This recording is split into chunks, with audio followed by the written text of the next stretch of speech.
Unfiltered with Bran Otieno and Dongo Gashane. Hello there and welcome to Unfiltered, a current affairs podcast that goes behind the headlines to bring you unbiased analysis of news and current affairs. It's been a minute since we were here. Mr. Ndungo Gashane. Yeah, we are back. And we had actually taken a break, but we are back to continue from where we left. And so we are going to say that we are back as if we never left. Yes. Like we never left. Yes. Yeah, my name is Brian Otieno. I'm a reporter here at The Standard, as well as Mr. Ndungo Gashane. We're both political reporters. We bring you this podcast that is, you can catch us on all our platforms on KTN, on our standard digital platforms as well. And today we have a guest on studio, Bwana Kijana Steve Nderi. Karibu sana. Thank you so much. I'm glad to hear this is more of a, you call it a return. I feel it's a rejuvenation. We're here with bigger energy, and I'm optimistic that this is a show that will help the people understand things better. Because there is one aspect of reporting where you report things as they are, more of a textualist approach to news and politics and governance. But then I believe that the unfiltered one, here, we are here to delve deeper and help the people understand better. And so I'm Kijana Steve Nderi. I come from Nyeri. I believe that probably one day I'll be a president of Kenya, and it always excites me when we discuss the nation as it is, the flaws that are there, and the nation as it should be. And I believe that as we continue to remove these filters, we're also removing filters from the eyes of the people, because the people kind of see things from a prism of what they are told. But now we are going to let them see things as they should be, and from an eye of being explained to detail by detail. Yes. And so I'm glad. Mr. Kijana, any relation to the Kijana all Kenyans are familiar with? Kijana Wamalo. I think I was born at a time when Kijana Wamalo was a bit popular in Kenyan politics.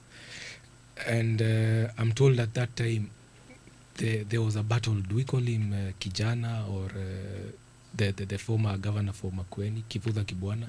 So I think I had those two nicknames. I think maybe I got the political acumen or the desire to be in governance from that. But I'm not related to that. I am from Nyeri, where I have contested previously for Senate and Member of Parliament. I was actually the youngest contestant in 2017. I was 19 back then.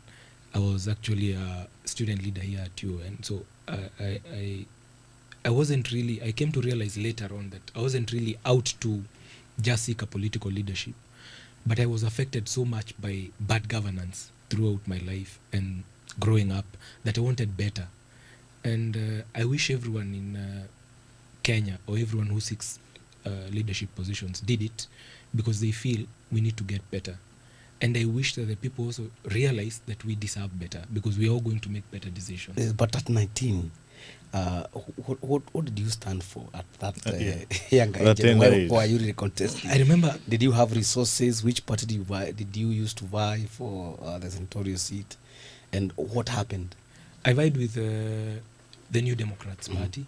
It was a party that had a member of parliament. It actually got a member of parliament elected through that election in Ukambani. But it was a party that had an office just near UN, Mamlaka Road, Shelter Africa. So you see, once you're out of class, it was easy to access that office there. And I realized that while they were forming the party, they were very ideological with what they wanted. They were a set of a bit elderly guys. And when we met, they saw their idealism in me, because they had registered it in 2006. So they were a bit younger. And so I read their manifesto, how they believed they were center-left in terms of their ideology, how they believed in free markets, how they believed in different positions ideologically, politically. And I felt, because back then I was very ideal. I still remember a quote by Pope Francis in 2018 that says, "Young people, do not let your idealism be anesthetized by the old." Apparently, once you join politics in Kenya, you join at my age, as I joined, when you're very ideal. You know, I was all there doing Marxism, Leninist kind of ideologies, you know, the bourgeoisie versus the proletariat, that kind of ideas that you want to overturn things. And then, unfortunately, just as the Pope asked us not to do, you get anesthetized. That idealism over time goes and you realize, so I can't be elected without supporting the political demagogues from my region so that I can be in their party and get elected. And then gradually I give up and then I join them. But I feel something in me tells me, don't join them yet. Don't join them yet. Don't join them yet. So how do you hope to get to the presidency without joining them? Abraham Lincoln tried so many times, but he eventually got there. I don't know. I hope I don't get there at 70. I would hope it to be sooner. But right now, if you look at the dynamics in the mountain, we have come from a kingship of a quote unquote kingpinship of President Uhuru Kenyatta. Apparently, we are not. I wish we were advancing or doing better. Honestly, we are not doing any better. So I can imagine, for as long as we keep getting such kingpins who really, I have nothing against them, but I feel that they do not represent the ideals that I believe in. And that was the reason why in 2017, when everyone was supporting President Uhuru in my region, my party was supporting Raila Odinga, and I actually personally voted for him. So, and then I remember there was a repeat election in November. So I was like, I used to hear that there used to be some, the gods of Odhamaki from the region. So I remember when I went to vote, after voting for Raila Odinga, I cast my personal Senate vote in an MCA ballot box. So I was like, are these gods punishing me for this? So I kind of realized these are systems that have been so much deepened in our culture that our people believe we need to have someone giving us direction. And what happens when the character and the personality of that person lack integrity or lack vision, then all of you are going to follow that person. So you'll be like the parable where if you follow a blind man, he will lead you to the ditch. And that is what happens with kingpin politics. And it's what I believe we, the young generation, especially considering this Gen Z movement, I still feel we are yet to achieve a convincing power to the people, especially to our parents, and even the local Gen Zs. If you go to the local Gen Zs, they support their kingpin. Wherever our kingpin tells us, they do support their kingpins. So but Steve, even before you continue, do you think it is going to get any better in terms of if you look at the pattern, the country's pattern of voting? We are talking about a region where there are gods of what you're calling Udhamaki. I think they from the kingship of the previous president Uhuru Kenyatta, we can now see where this region, Mount Kenya region, is heading to. You also have Ukambani, where the head of Ukambani generally is none other than Wiper leader Kalonzo Musyoka. We also have the Nyanza region, where Brian comes from. Baba Raila Odinga, as they call him, is the one who called shots there. Mr. Gashane, I'm from Nairobi. You can't claim to be able to see those thoughts. So do you think that a time will come, even with this generation calling themselves Gen Zs, do you think a time will come, especially in 2027, where we shall vote not because we are being directed to by the regional lords, tribal lords, but because of ideologies and following your, I don't know whether to call it a elitist idea about ideology and what have you, and policies? I feel we are far from that, and I'm in a dilemma. Do I keep believing in what I believe in and push it and stay unelected for I don't know till when, or do I follow their kingpin and just get to government? It's a very big dilemma, because be very honest. It's a deep question. I have to be honest, but I feel, because I am on the ground, you find I interview different people on the ground, and I'm excited. I have hope that 7 out of 10 people that I talk to, and I ask them, are you going to elect a SOTI, as they call it, the six piece from president to MCA, voting one party, or following a certain leader. And 7 out of 10 young people will tell you no. If you go to the elder generation, you'll find 4 out of 10 are the ones who think they could embrace that. So if you look at it, we have probably another 20 years until when our people will embrace that. Trust me, if you go to Nyanza, you don't expect them to drop Raila Odinga soon. True, Mr. Nderi. That's a very... In our region, which we are making one of the greatest political downgrades ever, in terms of kingpinship, from Moi Kibaki, you can tell we are really not upgrading. But my point is, the people on the ground believe in that person. And one campaign that I've been on, everywhere I go, every church I go to, every forum I go to, including this Unfiltered platform, because I believe I can say it unfiltered, I'm telling people, don't vote aspirants for a certain politician, because those aspirants will not represent your interests. They will go to represent the interests of that kingpin. And so when that kingpin tells them vote yes, just like they have voted yes in the recent past for finance bill, they will keep doing it. So if they want to break that cycle, stop electing parties. In the US, you can tell people elect parties, because the Democratic Party stands for ideals that have not changed for the last 30 years.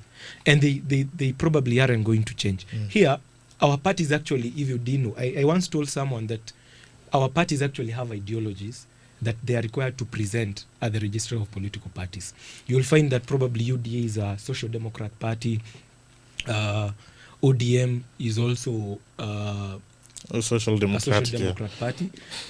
Jubilee was trying to go to the path of communism when they were even going for benchmark with the Chinese party.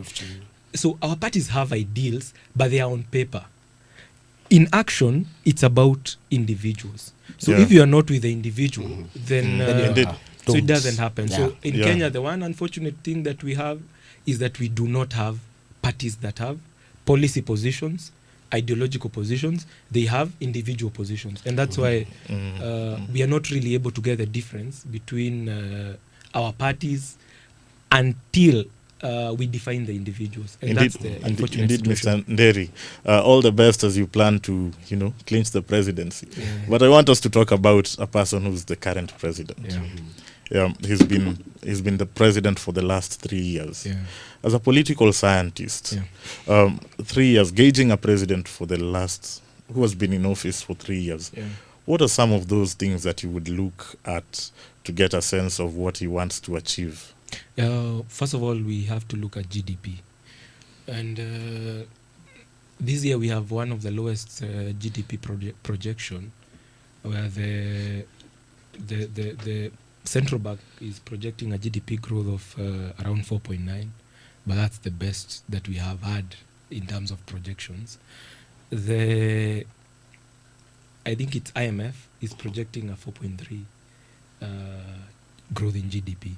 So if you look at that, and the first quarter we were at around 4.3%. If you look at that, then that tells you we are not doing very well, because the last time we had 4.3 GDP growth, I think it was during COVID, and you understand how our economy was performing. Uhuru was constantly at 5.7, he was above 5.5. I think the last time we did very well was during Kibaki's time. I think we hit 7%. Now, when you look at it, these are the factors that we need to look at. Kibaki's GDP growth was fueled by the private sector, because he opened, he reduced the fiscal deficit by a lot, and that way we didn't need to borrow so much. And then he probably preferred to go and get funds or debts from the outside market or from the external market. So that way, our banks had no one to lend. So what happened is, banks were actually coming for you. They would even go and find women in chamas, sell utensils and, just get the money. So that spurred economic growth through the private sector. And that way, it is only through the private sector that you can create jobs, because the private sector can employ people. The national government today including counties, they all cannot employ more than 1 million people out of almost 50 million people in the country. So where do the rest get jobs? Private sector. So Kibaki knew that. He was able to create a very stable environment. Without the 2008 post-election violence, we had some sort of political stability, and we had policy predictability in terms of taxation. So investors knew that this is the taxation policy for Kenya. So these are the levies, these are the licenses that we are required to operate with. So Kibaki made business, doing business in Kenya easy. So we had the foreign investments coming in quite quick, and then he opened the import market for things like bikes, and lowered the levies even for manufacturing industry. So that was how Kibaki did it. So you don't see the policy predictability with in Ruto? Kenya, we have a finance bill that is changing every other year. So what will investors do? We have investors, I think Ditidobi is closing, if I had it right, have already closed.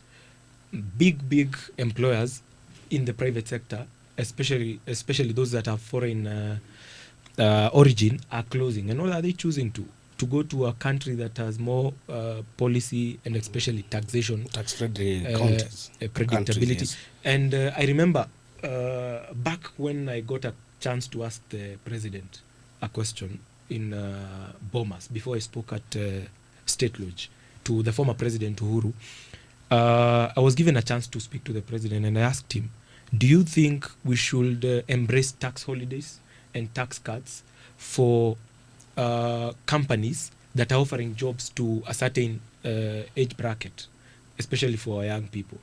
And Uhuru was very he actually spent a lot of time, like over 5 minutes, answering me that question. I believe investors want a place where they can get tax holidays. They want a place where they can be assisted to get land, at subsidized costs. Now, in Kenya, President Ruto has done the opposite. Unfortunately, we have scared investors. We have hiked taxes. We have hiked even the taxes on returns. Especially for foreign-based companies, you find that when a certain levy is at 25%, for the foreigners it's at 30%. So we are discouraging these people from coming, thinking that we are discouraging them from taking profit back home. But as a result, we are discouraging them from creating jobs here in Kenya. Yes, but other than the hits, what do you think is Ruto's biggest achievement at 3 years? His biggest achievements, there is this unaffordable housing. It's unaffordable. Yeah. You're calling it affordable or unaffordable? Unaffordable. We were promised 250,000 units per year, if I'm not wrong. Or I don't know if it was the total, but I remember from the manifesto I read 250,000. Then they scaled it down to 200,000. As at April, we had 11,000 units. I think that's the best that we have. But one thing that I really liked about it, that I've always advocated for, was the recognition of prior learning. It's quite successful, apparently. And also, what TVET. is that? Recognition of prior learning is where you are normal fundi or you are a technician without prior training, but with experience. With informal training, not formal training. Yeah. Without formal training, can go and get tested based on the practical experience. Yeah. So they go and do practical exams. So I have seen many people who are uncertified or not formally educated, but they are getting certificates and they are able to advance and maybe get better jobs, especially for the foreign market for jobs. So apparently what we've been doing is we've been churning out very many employees or workers to other countries. But then that's not a sign of a developing economy, because a country that wants to develop will create jobs for these people so that they can work here and improve here. But then it's also quite a hit for them, because we have hundreds of thousands of Kenyans who are out of the country. But I recently heard a lie that we were, I think, having over 500 workers traveling out per day. Of course, that was not going to be possible. But another area, much as the university education has been hit badly with high... the new funding model. Yeah, the new funding model has been unfair, especially to many parents and students in universities. But it has actually worked quite well for TVET. It's not doing so badly for TVET. I find even the new help has really helped many people in TVETs.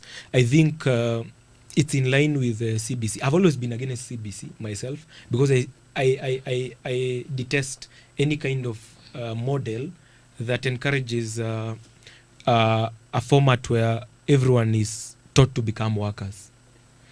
I have read also, I think Wandi and Joy are also supporting what I've been saying, that the CBC system and also this increased support for TVET and lack of support for universities is aimed at creating people or graduates who are basically workers.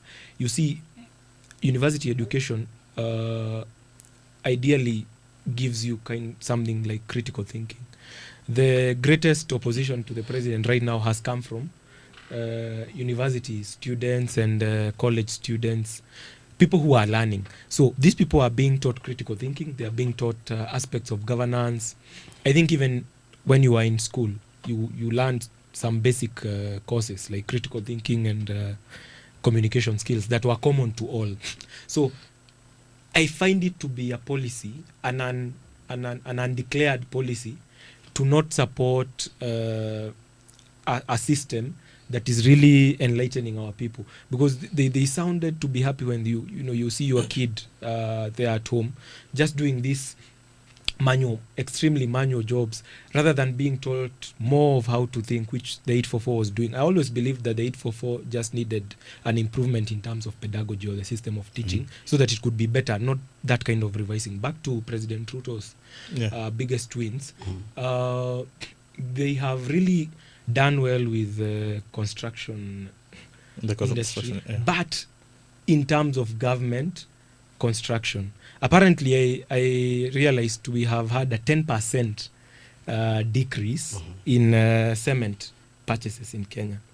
Why? Because this affordable or an affordable housing project has made government a promoter of the housing industry. When the housing industry was being pushed entirely, as it should be, by the forces of demand and supply, where the market forces are pushing it.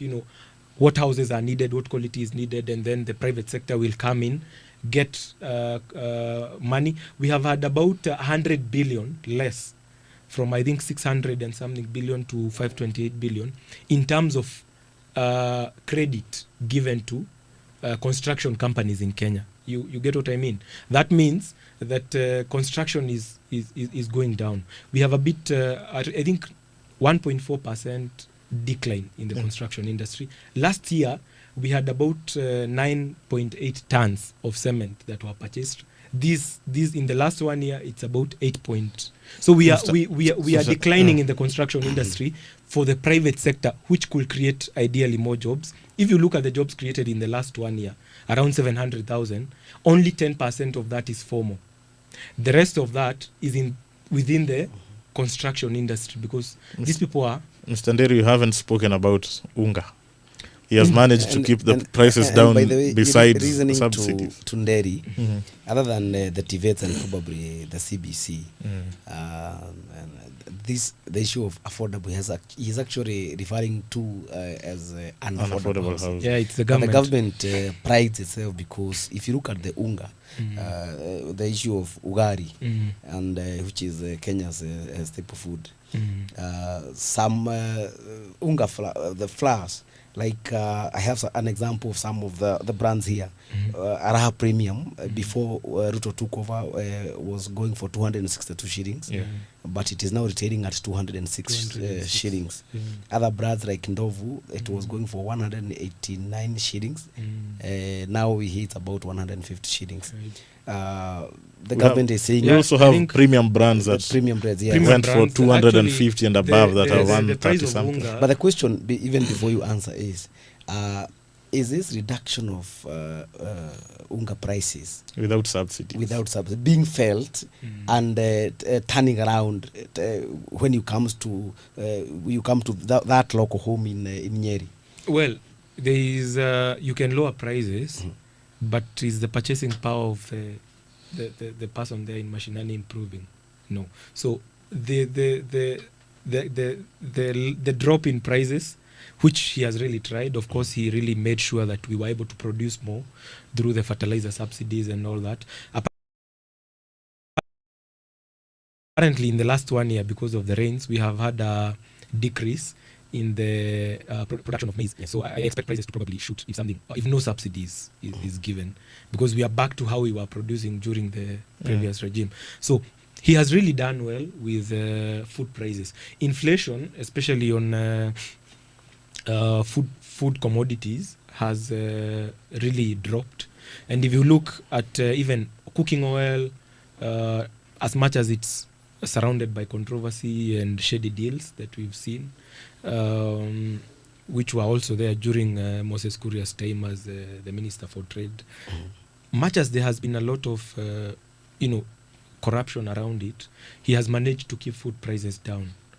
But I feel that you would rather buy unga at 280 but be able to buy it. The circulation is also not doing very well. Why? Let's go there. Where we started, that the government right now has increased its borrowing by 10% within the last 1 year. We are now at 6 trillion. Yes. Now, what does that tell us? They are borrowing very highly from the domestic market, and they are crowding out the MSMEs. Actually, the MSMEs are not able to access this credit right now. So what does that cause? Our people have no money in their pockets, because all those MSMEs are the ones that create circulation there on the ground. So at the end, our people may be having unga at 200 or 150, but they can't buy. They don't have the money. Yeah, I want us to move on to the next topic, but before then, I want to ask you, on a scale of 1 to 10, how would you rate Ruto's last 3 years? Before I rate him, I would also like to give him some. I don't know what he did. I thought it was going to be a stabilization for a while, but the dollar has been quite stable. And that favors our import market, because for people who want to import, you find that commodities are cheaper when the dollar is more stabilized. But then the unfortunate thing is that I couldn't fail to mention they have really slaughtered the manufacturing industry. Manufacturing has been bad, and we have no subsidies for them. We have subsidies for other issues, but we have no subsidies or assistance, especially in terms of credit and taxation, to our manufacturers. And that gives us a balance of trade that is just so bad. And without a manufacturing industry that is also good, we are not able to create enough jobs, which goes back to purchasing power. So the bad outweighs the good? The bad outweighs the good. I would give him 4 out of 10 for those 3 years. 3 years. Okay. That's fair. That's quite fair. Fair rating. And is it fair? You consider it fair? Because actually, I would have expected that he's going to give this administration about 3% based on what his ambitions here. He's talking about other than the issue of the stabilization of the dollar, and probably the CBC. This guy has almost said that all those other things by this why I give them 4%? Yes, is that they are so bad, especially in terms of corruption, because we are losing money. If you look at SHA, we've lost 24 billion. Systems are loopholes for theft and pilferage of public funds.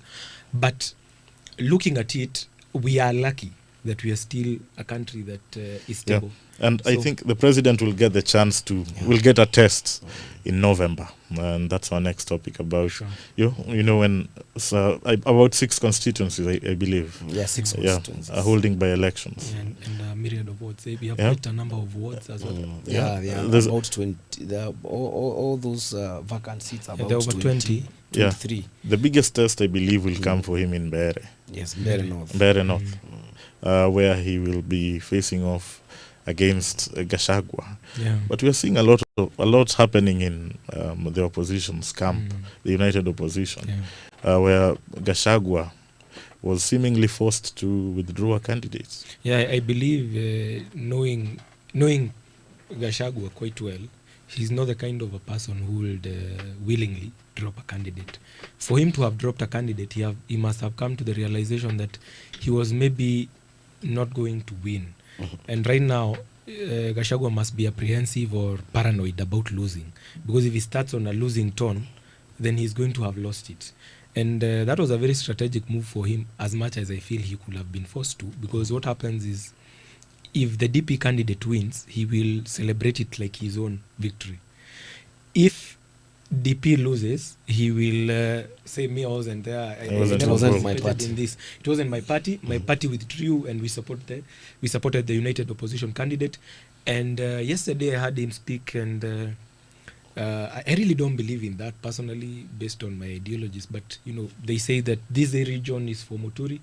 My region will be this side of Mount Kenya. We won't go to Eastern. That kind of dividing regions to certain kingpins and their parties. But I feel for him it was a strategic withdrawal. And being a person the level of a former deputy president, he's privy to intelligence on the ground. Maybe he felt that his choice of candidate wasn't going to win in the prevailing circumstances. So Gachagua is someone who can't afford to make mistakes right now. Mr. Gashani here you've been writing about this. Yes. What are the people on the ground telling when we look at the candidate who was being fronted by Gashagua's Democratic for Citizens Party, his name is Duncan Boy. He is actually calling himself Kivoi. And this is the sledgehammer. The sledgehammer. This is an independent candidate who is serving for his third term. He's a member for County Assembly for a ward called the Vurore Ward. And there's another candidate called Newton Kariuki, Elias Newton Karish. In fact, Brian is one of his his biggest fans. He's been in the celebrity. He's been there for a while. But that MCA, people say that they have their misgivings about him. He's not learned, he's not educated, but he's a politician, he's a serving MCA. And you see, in Bere North, it's about clanism. There is a clan, there are two major clans that compete against each other. And this particular candidate, who is Mbui, who has actually shifted to Moses Kuria's Chama Chakazi, the CCK. His ward has 20,000 votes, 28,000 votes. And this other candidate, Newton Karish, who is being fronted by the Democratic Party. And actually, he's being fronted by Democratic Party and another party. Remember Mbas, that was being headed by former Meru governor, Kiraitu Murungi. Devolution Empowerment. It is called Devolution Empowerment Party. So those two parties, that is DP and DP, have actually thrust their weight, thrown their weights to this guy, Newton Karish. And what has it from the ground? You are going to tell us, because he's also a political analyst, that this guy, Mbui, having come from one of the most popular wards, was a step ahead of these other candidates. But because of the clanism politics, which is now a sibling rivalry between the cabinet secretary for public service and human development, Jeffrey Roko, the sibling rivalry between him and his former party leader. And his successor, his successor and former party leader, JB Muturi. So this is, from what we gather, it could be a fight between clans, a fight between Muturi and Roku. I don't know what you're going to say about it, whether it is a fight between Gachagua and Kindiki, or is it a fight between Muturi and Roku? I think, first of all, I find them all playing to Ruto's plans.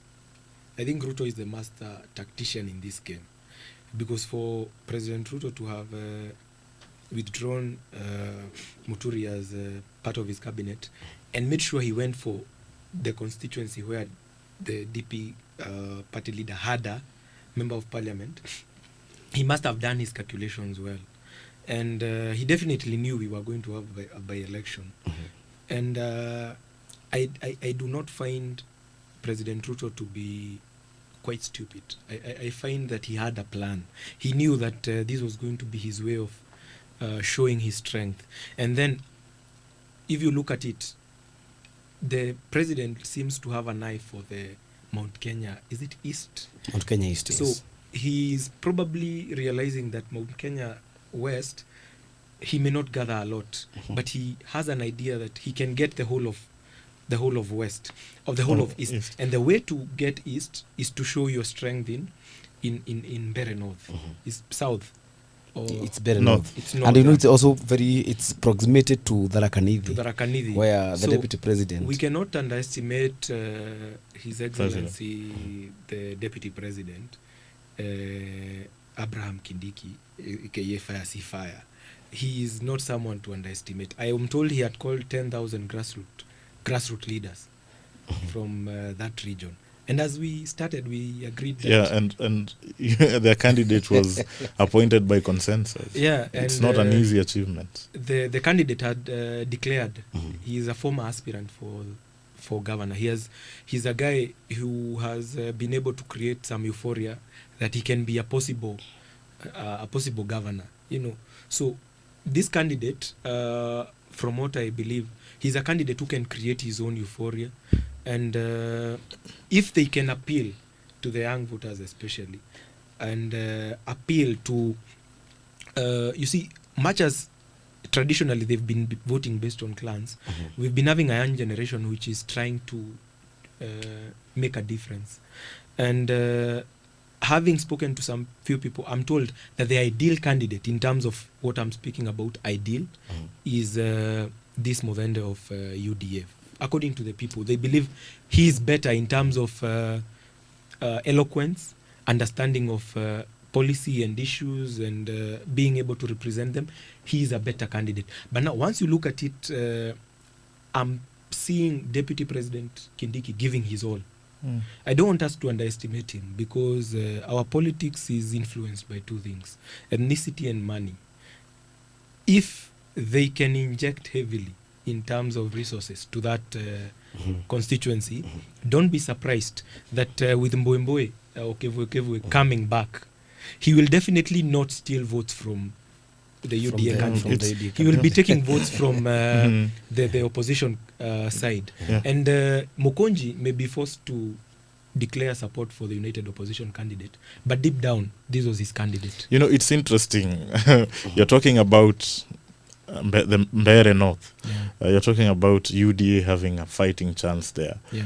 A few months back, Embu County was the hotbed of dissent against the president. What changed? Well, you see, as I told you, our politics is very tribal and ethnic. It is so easy to tell our people that now, you know what, this Mount Kenya West has been carrying the day.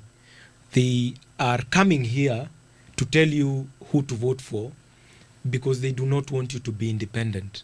And if you look at the Meru side, the Embu side, the Tharaka side, they are a bit sympathetic to the current government. If you look at recently, Kalonzo was in Tharaka and he was booed. I didn't find that to be so much of goons, but much as there were goons, you could tell that these people are not excited as they were before. I went with the former vice president to Tharaka during the campaign time, because Tharaka is just next to his home, and they were excited. They welcomed him warmly. They loved him. But then you can tell that every politician tries to bring his tribe or his people towards himself. And I don't want us to underestimate that Kindiki cannot do that. We may be saying that Kindiki is unpopular, but look at it. Kindiki mobilized that region to vote for Ruto back then when it was popular. So it is not that Kindiki is unpopular in that region. It's only that he's currently in a government that people are dissenting. But he may not be as unpopular as we may think. He can speak their language better than yes, but Rigathi there you concur with me that there are dynamics even There are within local dynamics. the Mount Kenya East region, and I can tell you that there is a very big difference between the Rakanidi, Embu, and even Meru, and this is in one region. And when you say that this is a man who was able to marshal or bring together over 10,000 grassroots leaders and opinion leaders, me and you know, we live here, we know what is happening. We are hearing of delegations heading to State House and getting 10,000 shillings each. We have seen even a video circulating all over for MP saying that this is your lunch, everybody is going to get 10,000 shillings. So I do not think we should credit any politician. But Mr. Gashane, don't you think that money has an influence in Yes, it has an shaping influence. perception? It has an influence, but if there is a leader, and this guy will agree with me because I believe he was in the Azimio team in the 2022 general election.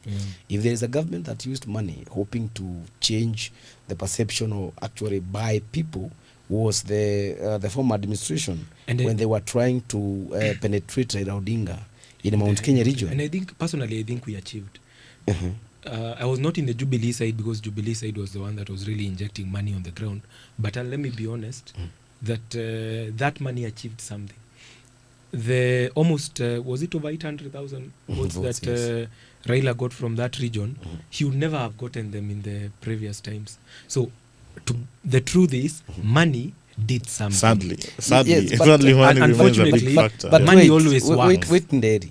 If we say that money worked, then Raila would have been the president. If he used a lot of money, and the end result was that guy who presented himself as the hustler. But didn't William Ruto also use a lot of money? William Ruto, he did. The only difference was that he used it cumulatively. These ones wanted to use it over a short period of time and achieve the same results. And Ruto also used money. The Kenyan, the way he bought the church, we cannot say that the church went and prayed and God told them that the candidate was President Ruto. What happened was he came many times, gave them money, and over time they were able to buy him. I am convinced that much as it's going to be an uphill task for the DP Kindiki to win that seat, because he has everything to win or lose in that. If the dynamics of politics in Kenya as we know it are going to work, the opposition candidate would have easily won if it was an actual united opposition. But now we have one candidate, and you've rightfully stated he has been elected as an independent candidate. You don't expect him to come to play. Also, I'm told from my research is that to win in that constituency, you win with very fine margins. So this aspect of margins and with an aspect of money, because by elections, people don't really come out like the general elections. So there is the aspect of apathy. People are apathetic in by elections. So if you have money and a lot of it, you just like it happens during nominations for parties, you find that the candidate with a lot of money can ferry people to vote. So if that aspect, if were there a presidential candidate also being voted for at this point, and people were coming out to vote out or vote against that candidate, as a result or by extension, the UDA candidate would have lost badly. But this is a different situation. I may not be a member of UDA. I've never been. I may not like them. But my analysis is that this election will be won by very fine margins. And he who can use money well and make sure that you ferry your supporters, because money is not just about bribing the voters during the campaign season. There is also bribery that happens on the election day. In fact, that's bribery just even the happens sad reality of our politics. at the polling station. Really sad. So it is the sad reality. Yes. But then if they win, because there are chances that that they May could. win. The politics is about optics. The optics created by that will be Is that the government has the been government, able to the get president the may be region very strategic. Yes. It is not about giving the message to the region of Mount Kenya. No, it's a But perception. the perception also Yes. created to the rest of the country is, even in Mount Kenya, where they seem to be dissenting, it's only the likes of Muturi and Wamunyoro who are dissenting, but the people are with them. So I think it's a perception game. But as I said, we're all playing to the game that he initiated, because he had a reason. He would have appointed a CS to replace him from anywhere else. There's a reason why he didn't go to Nyeri. He would have known, I'm not getting that. So he knows he has a fighting chance. Yeah, indeed. It's sad that money plays this bigger role, and that's why the electorate can't expect much from politicians, because once they go there, they recoup all the money they spent during the campaigns. Mbeere North will be interesting, and Malava as well, which will test the united opposition in Western and whether or not the broad-based government is popular there. But I'd like us to talk about another ill in our country, the emergence of assassins on wheels. That was the headline of the Standard today. What do you think is contributing to this, blatant, killings? We are seeing assassins on motorcycles. Police are nowhere in sight. It's really unfortunate, because there is a quote that says, when you accept injustice to others, the next moment it could be right at your doorstep. And these killings started being permissible during the Gen Z protests, But before the Gen Z protests, I want to take people back to when the likes of Baby Pendo were being killed. They were not killed during Gen Z protests. But our people have a problem, first of all, where we really criticize something based on how convenient it sounds to us, where you may support killings, because I remember people from my region were happy when ODM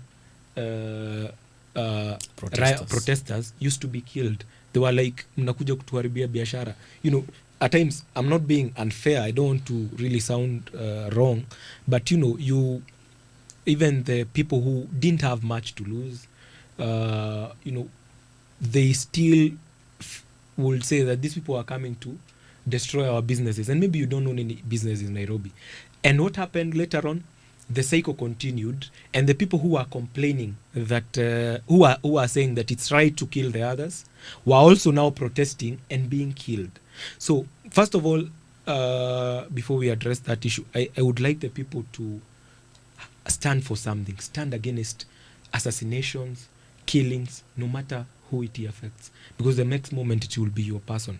Now, moving forward, I feel we are currently in a government of dealers and not leaders, and there are too many deals, going on in this country. If you look at the leadership circles, and especially the people we elected, the people who have been appointed, they are always accused of deals. And so if you look at the story of the former MP who was also assassinated, there was just stories around controversies that were around it. As much as it was very wrong, and it's something that I really condemn, you find that we have people who are ready to fight for wealth and land and money, by all means, even if it means eliminating people. And I feel there is no way tomorrow a peasant will be the one assassinating another. It is always people at the level of the person who has been assassinated, people who are in the level of the deals or engagements that they are in. So you will never have an assassin. It's rare that you will find a Raya who is walking around saying now we will assassinate so and so. So I feel that there is a lot of evil going on in our country, and when the state makes something permissible, I may not accuse the state at this point because no investigations have been done. I may not accuse anyone right now, but I feel that the state has made it permissible to eliminate people that you have issues with, than follow But the normal justice system. When you see that the state has made it quite permissible for people to kill each other for whatever reason, then how have they done so? How have they made it permissible? The What state do you has exactly been, mean when you say that? The greatest enforcer of illegal abductions. Those who dissent have been really abducted in the recent past. Some have been found as bodies. Some have fully disappeared. So when that trend comes in, you're making it look like there is no really... I think he was just a person of interest. He was a person of interest. I withdraw that. But he was highly accused of it. And what happens in other countries that have people who have better brains maybe, or who use them better, a person, when you have been accused of certain issues, you step aside fully. You don't just step aside conveniently for a month and then come back. So we have a system that has made it permissible or allowable to do that and run away with it. And therefore, when people, in whichever business deals disagree or feel that you're a threat to maybe my resolve to maybe get unmetered wealth or deals, what they'll do is they'll follow what has been said. So you're saying they are learning from they are learning from government, and I feel had government been taking responsibility, we would have seen convictions by now for people who have been running the abductions, because government knows them. Government is able to investigate. Right now, if government wants to know where I am after I get out of this show, they can track me by my phone. So it is a fact that government can get the killers of the people who have been abducted, people who have been killed previously. But by failing to take responsibility, it protects the killers. So what happens, even in the private sector of killings, then they find that it is easy. You can do this and run away with it. To eliminate your rival. Yeah. That's what you mean. Gashane, I agree to some extent with the great-grandson of the Senior Chief Nderi. Senior Chief Nderi. and great-great-grandson of the king of the Kikuyu. The great-grandchildren of collaborator, Senior Chief Nderi. Senior Chief Nderi apparently did collaborate. He was just born as a chief. He became chief at 12. He was born as a chief. Imagine you're a chief, you are 12 years, and these Wazungus are telling you now your father is gone. We'll give you a bicycle. Become a chief, you have a bicycle, we are building for you a house. And, what wife do you want? We are going to get the bride price for you. I mean, as a kid, he had nothing to do with it. He was born a chief. We are just victims of circumstances. I was saying I agree with him to some extent. Yes. Because you see this culture of impunity that the government has sort of endorsed has given rise to goonism. Something that is very rampant right now. A few weeks ago when Gachagua was returning from the US, we were among those people who were ambushed. I was in that camp. And it wasn't a great experience. And we've seen these goons, evolve to now stealing from Kenyans on the streets. Reducing the capital city of Nairobi into Shuari. So I think the government is sort of slacking when it comes to security, and is employing a reactionary, approach to security, and that is wrong. Ama, what do you see? I feel that the culture of impunity is being really entrenched, and there are things like killings that only government can protect security. You see, in a government and the people, it's more of a social contract. You give some of your rights, including to an extent, your life to the government for it to protect you. So if the government cannot protect life, and it is allowing the maiming and killing of lives, then it means that all those others who may want to practice that feel that this is allowable. Just like we've seen, they are the ones who are bringing, it was the government who was procuring goons in towns, and their agents were procuring goons in towns to stop the protests. So what happened? The goons who have been procured are actually needy. They realize that we've been protected, these ones. What tells them that tomorrow they won't be? The same thing with the abductors. So if someone has a a deal and they have a rivalry, they can also go to the abductors that have been doing this and hire them for their own private practices. So this is something that needs to be condemned. First of all, I want to pass my heartfelt condolences to the family of the advocate Chalo, who was killed. And at the same time, I am asking the government, having given you 4 out of 10, which is a very high performance or a very high score from my point, please stop extrajudicial killings. It is, you may fail to protect everything, but protect life. And you see, the government was voted in on the platform of stopping ending extrajudicial killings, weaponization of the criminal justice system. And now this issue we are discussing about assassinations.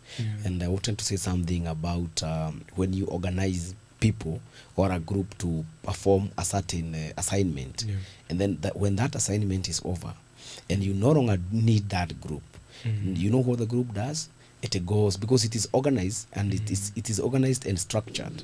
It goes back to the members of public because they need to sustain that structured group. So that is why you see the cases of muggings in Nairobi town, goonism even in political spaces. So I think I want to join you to call for the government to ensure that they should live up to the mandate and the spirit of ensuring that Kenyans enjoy the environment so that they can be able to work. Senior Chief Nderi, Junior. Junior. Give us your parting shot. Power of 5. I'm really excited to have been part of this Unfiltered, and of course thanks to the Standard Media Group for this kind of opportunities. This I have to actually commend the Standard Media. It's been one of the only or the few media which have been carrying out their duties according to the tenets of democracy. Media plays a crucial role in protecting democracy, because it is the media which can highlight violations of human rights and democratic principles. So as Steve Nderi, I want to say that I am urging the people of Kenya to realize that the people who lead them are actually employed by them. And we need to come out of this cycle. Right now we've just discussed and say that the same things the current government campaigned on a platform to eradicate or do are the things they are actually either not doing or doing. And that shows that it goes back to the people. Viongozi or leaders are a mirror of the society, and just like art. So when you have a corrupt leader, it only reflects what kind of a voter you are, because had you been a better voter, you'd have voted for a better leader. So let's continue putting our leaders into account. Let them know that you deserve better governance, and I am hopeful that in the future, as a future president, that we will come out of this politics of just making tribal or money-oriented politics to a politics of ideologies. Let us vote for leaders who stand for something. Before you vote for a leader, what is their position on the economy? What is their position on the democracy, your rights, and everything that pertains you? Don't vote for waves, because political waves are driven by money. To initiate a wave, you need money, you need a tribal narrative. Don't be controlled by narratives. Even right now, to either hate or love another community, let us not accept that. Let us believe that we are all one. And at the end of the day, don't elect a candidate based on your tribe. I believe that I have been a victim of ballots where we are probably 10 of us, but because of party waves, only one candidate or two are looked at. So let us go to a place where we realize that we have millions of Kenyans who are capable of delivering, and let's give them a chance. And at the same time, don't keep quiet when injustice is happening elsewhere. Indeed. Because tomorrow it may be at your doorstep. That's a good place to end it. Kijana Nderi, it's been a pleasure having you on the show. Thank you. Yeah, that's it from us on Unfiltered. See you next Thursday.